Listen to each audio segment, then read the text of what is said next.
puissant, qui vit éternellement. Son royaume ne sera pas détruit, car son grand règne est infini, car il est le Dieu puissant, qui vit éternellement. Son royaume ne sera pas détruit, car son grand règne est infini. Béni soit le nom de Dieu, qui délivre et qui sauve, qui veut faire des prodiges sur la terre et dans les cieux, car il est le Dieu puissant, qui vit éternellement.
soit loué, qu'il soit honoré.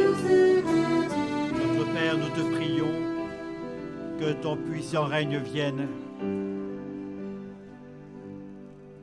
Notre Père qui es aux cieux, que ton nom soit sanctifié, qu'il soit connu en tout lieu, qu'il soit loué, honoré.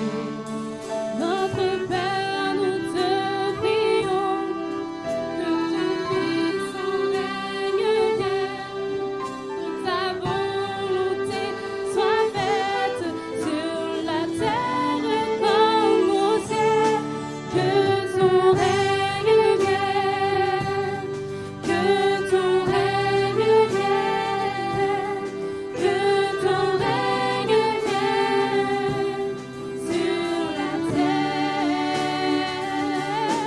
que ton règne vienne, que ton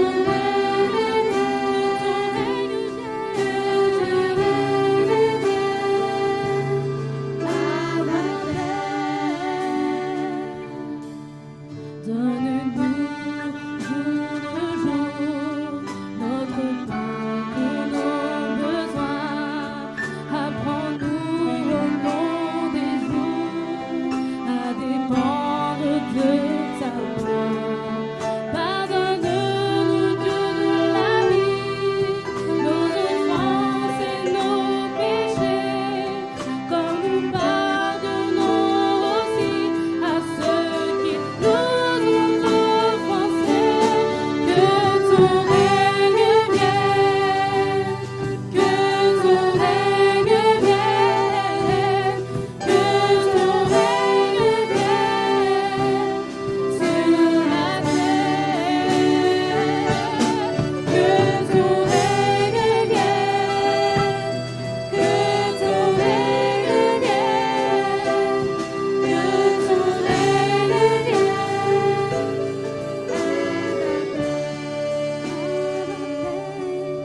Dans les jours de tentation, garde nos cœurs, nos pensées, fortifie nos convictions, notre foi, notre volonté.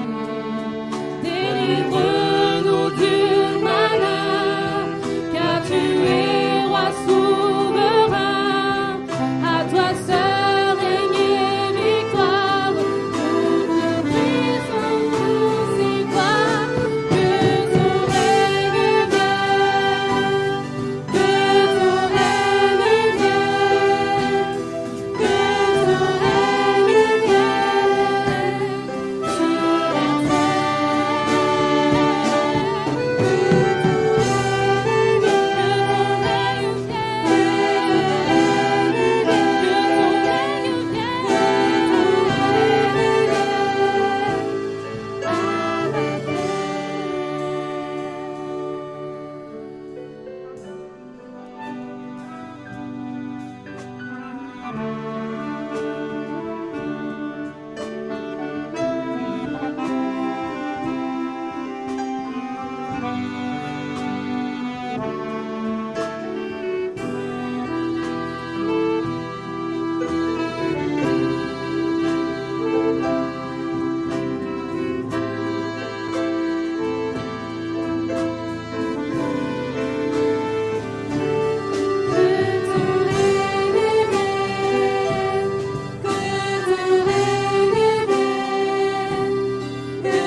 dans ta présence, devant le voile déchiré, je me tiens à genoux.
Je me tiens à genoux. Comment te dire, avec mes faibles mots, tout mon amour pour toi, Seigneur. Tu es mon Dieu, ma raison d'exister. Tu es mon Dieu, ma raison d'espérer.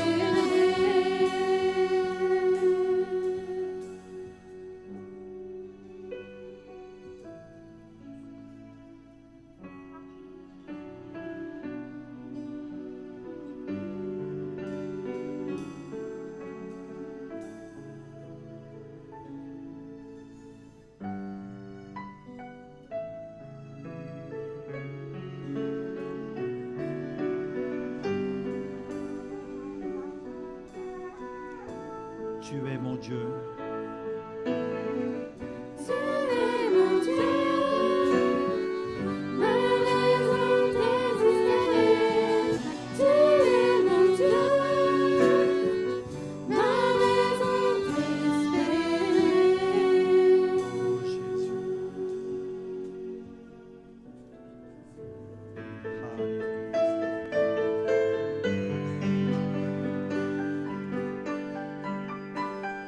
Alléluia.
Bonjour à tous, bienvenue dans ce culte.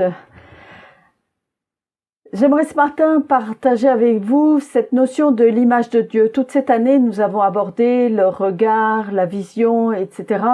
Et je me suis penchée donc sur cette image, ce regard que nous avons sur Dieu, cette image de Dieu, et en particulier cette image de Dieu en nous. Ésaïe chapitre 40 verset 18, le prophète interpelle son peuple sur les images qu'ils se font de Dieu et des dieux en particulier. Voici ce qu'il nous dit: à qui donc feriez-vous ressembler Dieu et par quelle image le représenterez-vous? Lorsqu'on parle de l'image de Dieu, il nous viendrait facilement à l'esprit cette interdiction donnée à Moïse dès le livre de l'Exode. Chapitre 20, verset 4, il nous est dit: « Tu ne te feras point d'image taillée, ni de représentation quelconque, des choses qui sont en haut, dans les cieux, qui sont en bas, sur la terre, et qui sont dans les eaux plus bas que terre. » Dans cette interdiction que Dieu donne au peuple qui vient de sortir d'Égypte au travers de Moïse, dans cette interdiction, il est précisé « image taillée », ce qui implique quelque chose de fixe, de définitif. Or, il est évident que l'image que nous pouvons avoir de Dieu ne saurait jamais être réduite à un élément figé et immobile. Notre capacité à imager Dieu, et non pas à imaginer, notre capacité à imager Dieu est infiniment petite par rapport à sa grandeur infinie et illimitée. Pourtant, il a plu à notre Père céleste, de faire sa demeure en nous. Et donc, je dirais comme à concentrer ce qu'il est dans son immensité pour que nous puissions entrer en contact avec lui et nous permettre d'avoir en nous cette image, son image. L'Ecclésiaste l'avait déjà compris quand il proclame au chapitre 3, verset 11 de son écrit: « Dieu a fait toutes choses bonnes en son temps, même il a mis dans le cœur de l'homme la pensée de l'éternité, bien que l'homme ne puisse pas saisir l'œuvre que Dieu fait du commencement jusqu'à la fin. » La découverte de cette image de Dieu en nous commence le jour où nous avons décidé de le suivre et de marcher en nous ajustant de plus en plus à sa volonté. Si la pensée de l'éternité ne peut venir que de l'éternel, de quelque chose d'éternel, l'éternité forcément ça vient de l'éternel, cette pensée vient de l'éternel en nous, il est juste que Dieu attende de nous que notre pensée limitée s'élargisse de plus en plus. Plus nous nous laisserons imprégner de cette pensée divine, de cette pensée de l'éternité divine, tellement plus vaste que la nôtre, plus notre pensée s'approfondira et s'élargira comme pour pénétrer l'infini de notre Père. Paul avait réalisé que cette aptitude à nous mettre au diapason de la volonté de Dieu ne pourrait trouver son plein épanouissement ici-bas. Et c'est pourquoi il dira en 1 Corinthiens chapitre 15 verset 49 « Et comme nous portons l'image du terrestre, nous porterons aussi l'image du céleste. » Ce texte parle de notre résurrection dans les lieux célestes, où nous ne serons plus limités dans notre développement spirituel et où l'image de Dieu en nous pourra pleinement se développer jusqu'à ce que nous ne fassions plus qu'un avec cette image, plus qu'un avec le Père, comme Jésus le disait de lui et son Père. Jean 17, 21, je vous rappelle ce verset: « Comme toi, Père, tu es en moi, et comme moi, je suis en toi. » Alors, quels sont les moyens que Dieu va utiliser pour permettre à l'humanité justement d'entrer en contact avec ce divin, avec cette révélation divine? L'écrivain et missionnaire Don Richardson a étudié différentes civilisations lors de ses voyages missionnaires. Et il est arrivé à identifier 2 facteurs qui sont entrés en ligne de compte pour que la révélation divine parvienne à ces peuples. Ces deux facteurs, il les a nommés à partir justement de l'histoire d'Abraham, de la révélation qu'Abraham a eue de cette image de Dieu qu'il se faisait. Il a identifié le premier comme étant le facteur Abraham, qui se rapporte à une image humaine de la divinité, l'image que nous nous faisons en tant qu'être humain de ce qui est divin, et le facteur Melchisédek, qui se rapporte à une image céleste de la divinité. Et ce qui est frappant, c'est que il semblerait que toute la terre ait bénéficié à un moment donné ou à un autre de ce facteur Melchisédek. Si tous les peuples de la terre se sont forgés des dieux à leur image, ils ont un jour bénéficié d'une révélation supérieure qui leur a permis d'accéder à cette image céleste d'un Dieu unique.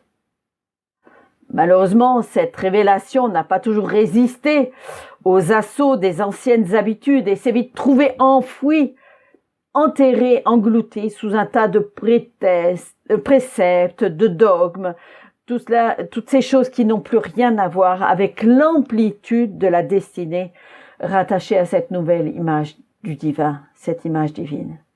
Abraham a dû passer par différentes phases pour intégrer pleinement cette image du Dieu unique qu'il avait en lui. Lors de l'épreuve du sacrifice d'Isaac, cela lui a permis de réaliser concrètement que la volonté de Dieu et donc son image se dévoilent petit à petit pour se confirmer de façon claire le moment venu. Abraham avait dit à Isaac que Dieu pourvoirait lui-même au sacrifice, par exemple. Pourtant, Dieu lui avait demandé d'offrir son fils en sacrifice.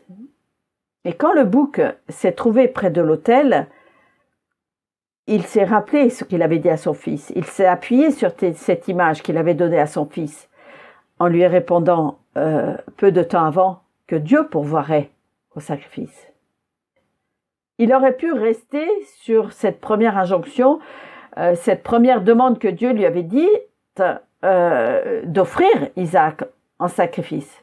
Mais il a été aussi à l'écoute de la révélation qu'il avait eue. Révélation de ce Dieu plein de miséricorde, de cette nature miséricorde de Dieu, grâce à Melchisédek. Aller jusqu'au bout du sacrifice de la part d'Abraham aurait démontré qu'il était encore sous l'emprise des habitudes religieuses de son époque, habitudes qui approuvaient le sacrifice des enfants à la divinité.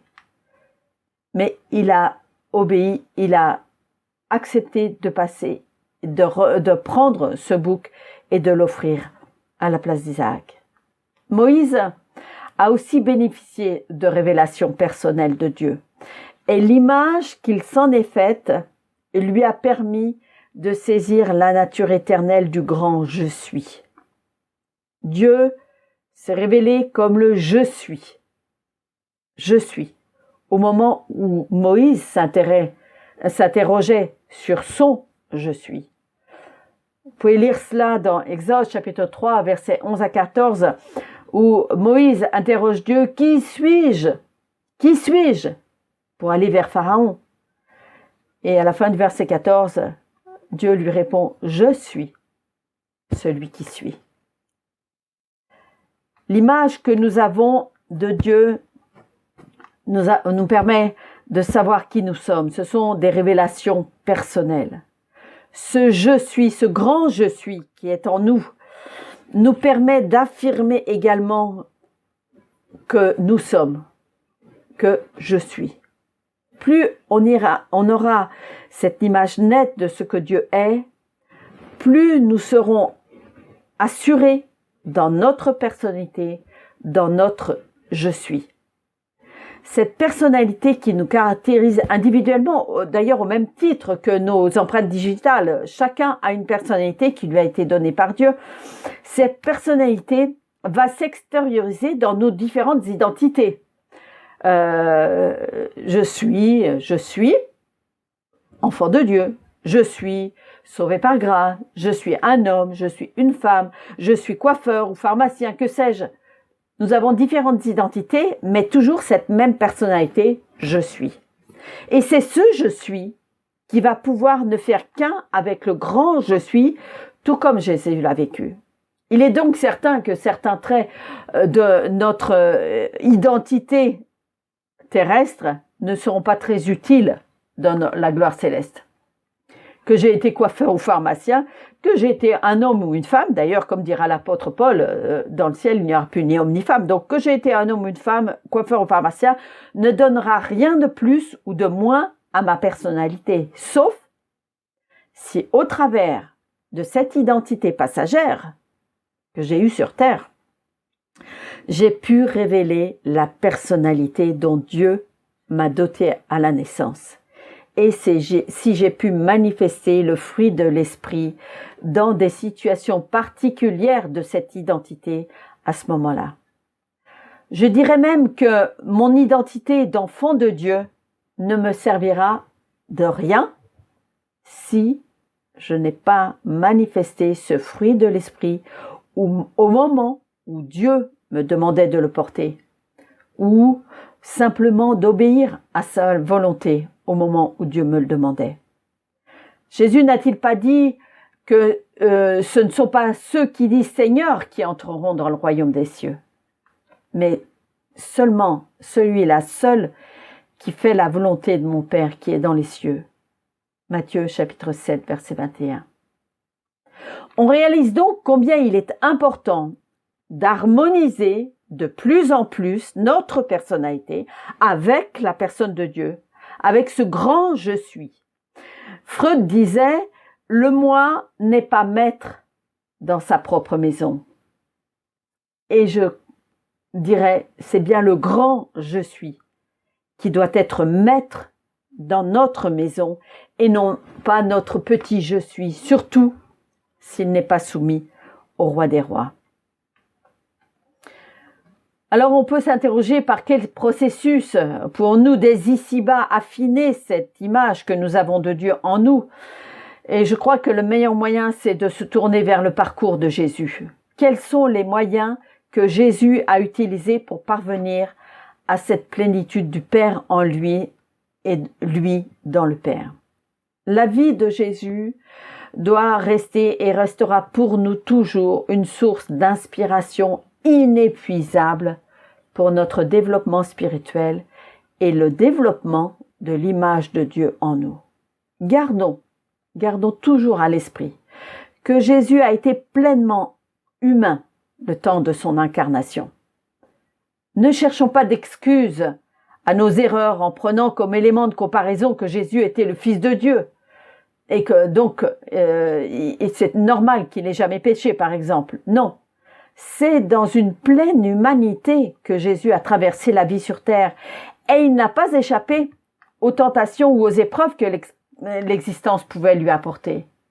Mais il a traversé cette existence en vainqueur.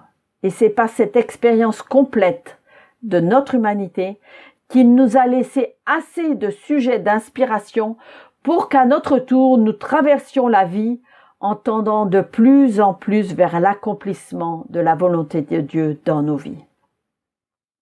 Jésus est cette image parfaite de Dieu.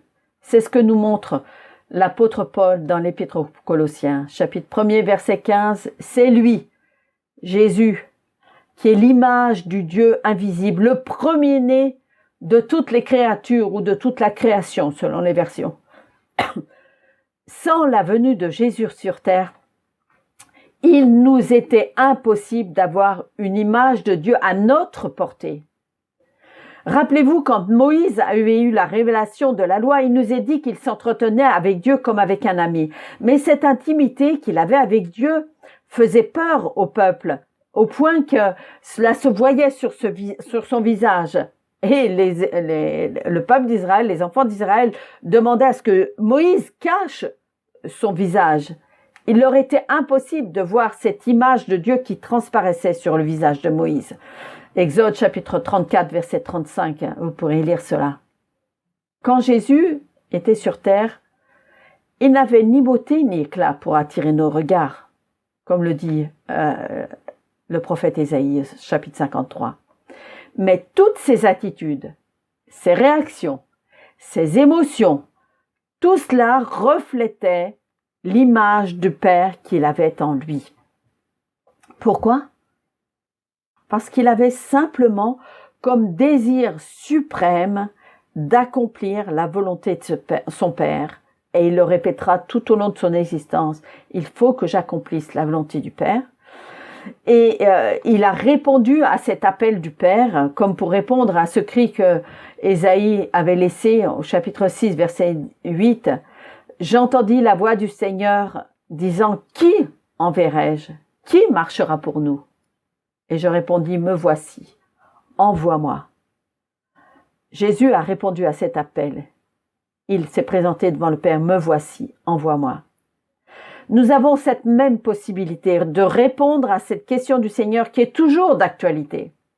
Quand nous avons choisi de suivre le chemin de Dieu, nous avons revêtu une nouvelle identité, celle de l'homme nouveau, qui a constamment besoin d'être renouvelé dans la connaissance. Comme dit Paul toujours aux Colossiens, chapitre 3, verset 10, « Ayant revêtu le nouvel homme, l'homme nouveau, qui est renouvelé dans la connaissance à l'image de celui qui l'a créé. » Cette connaissance est celle qui nous fait entrer dans une nouvelle dimension, celle de l'éternité. Nous ne pouvons pas simplement revêtir cette nouvelle identité et cesser de chercher à connaître Dieu. Paul le dit bien, ayant revêtu le nouvel homme et qui est renouvelé. Il y a donc une recherche permanente de cette connaissance de Dieu. Nous ne pouvons pas simplement revêtir cette nouvelle identité et cesser de chercher à connaître Dieu. Si nous voulons que notre personnalité soit enrichie par notre nouvelle identité, il nous faut ce renouvellement permanent. Et c'est ce que Jésus vivait en permanence. Sa personnalité, qui était l'émanation directe du Fils éternel, s'est enrichie constamment de son identité de Fils de l'homme. Et en tant que Fils de l'homme, il a aussi manifesté son identité de Fils de Dieu. Sa volonté humaine s'est constamment ajustée à la volonté de son Père céleste, de son Père dans les cieux. Au travers de Jésus, le Père éternel faisait l'expérience de l'humanité. Et je dirais qu'au travers de chacun de nous, notre Père céleste fait l'expérience avec nous et au travers de nous, il fait l'expérience de notre humanité. Alors comment allons-nous transformer cette expérience terrestre en valeur d'éternité? Simplement en accordant notre volonté à celle de Dieu, que ce soit au travers de nos choix de vie, comme de notre manière de penser, notre manière d'agir, notre manière de réagir, notre manière de vivre, tout simplement. Le « je suis » que nous sommes, ce petit « je suis » que nous sommes, est appelé à être au diapason du grand « je suis » qui vit en nous. Romains, chapitre 8, verset 29 nous dit ceci, « Car ceux qu'il a connus d'avance, il les a aussi prédestinés à être conformes à l'image de son Fils, afin que celui-ci soit le premier-né de plusieurs frères. » Nous avons un frère aîné qui nous a ouvert cette voie par excellence. Par la foi, nous avançons en gardant cette espérance glorieuse que nous serons transformés un jour en la même image que Jésus. Alors, pour conclure, j'aimerais vous laisser cette question que nous pouvons nous poser à tout instant. Que ferait Jésus à ma place? Dites-moi, quand je me lève du pied gauche, par exemple, que ferait Jésus?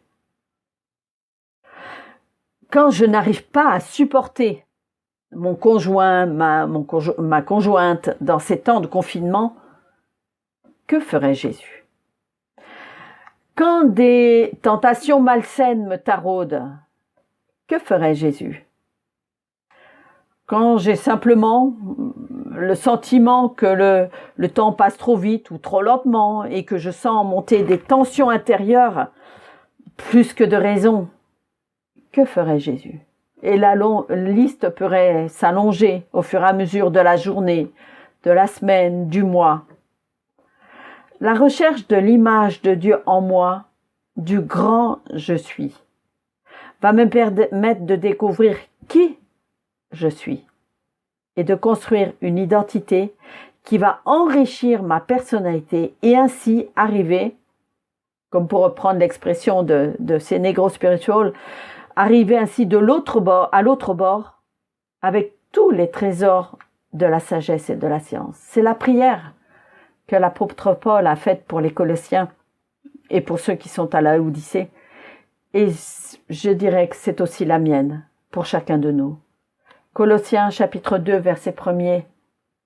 Je veux en effet que vous sachiez combien est grand le combat que je soutiens pour vous et pour ceux qui sont à la Odyssée, pour tous ceux qui n'ont pas vu mon visage en la chair, afin qu'ils aient le cœur rempli de consolation, qu'ils soient unis dans la charité et enrichis d'une pleine intelligence pour connaître le mystère de Dieu, savoir Christ, mystère dans lequel sont cachés tous les trésors de la science et de la sagesse. Que Dieu nous aide vraiment à avoir cette image réajustée constamment, cette image de Dieu à laquelle nous nous réajustons plutôt constamment, afin que nous puissions vraiment grandir en maturité et avoir une personnalité qui soit toujours en accord, toujours ajustée à la personne de Dieu, à l'image de Dieu. Prions. Seigneur, je te prie pour tous ceux qui ont entendu cette parole, Seigneur, afin que tu puisses les aider dans ces temps particuliers d'isolement, de mise à l'écart, Seigneur, que tu puisses les aider à s'ajuster de plus en plus, à connaître vraiment qui tu es, ce grand je suis, afin qu'eux-mêmes ils sachent qui ils sont, et non pas simplement qu'ils se forgent une identité passagère, mais qu'ils aient cette personnalité intérieure qui soit conforme à l'image du Père. Merci Seigneur, parce que ton esprit est là pour nous aider jour après jour à nous réajuster, à être conforme à l'image de Jésus qui est en nous. Aide-nous dans ces temps particuliers à constamment être à ton écoute afin d'accomplir ta volonté et que ce soit un désir vraiment intérieur et suprême d'être constamment en accord avec cette volonté. Que ton nom seul soit glorifié. Merci Seigneur de ta présence en nous. Amen. Amen.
Sa beauté, apprendre à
Dès le matin, je chante, car Dieu est ma seule espérance. Je marche et il est avec moi. Amen. Ah, le soleil ne me frappe pas, ni la lune dans la nuit. C'est lui qui protège ma vie.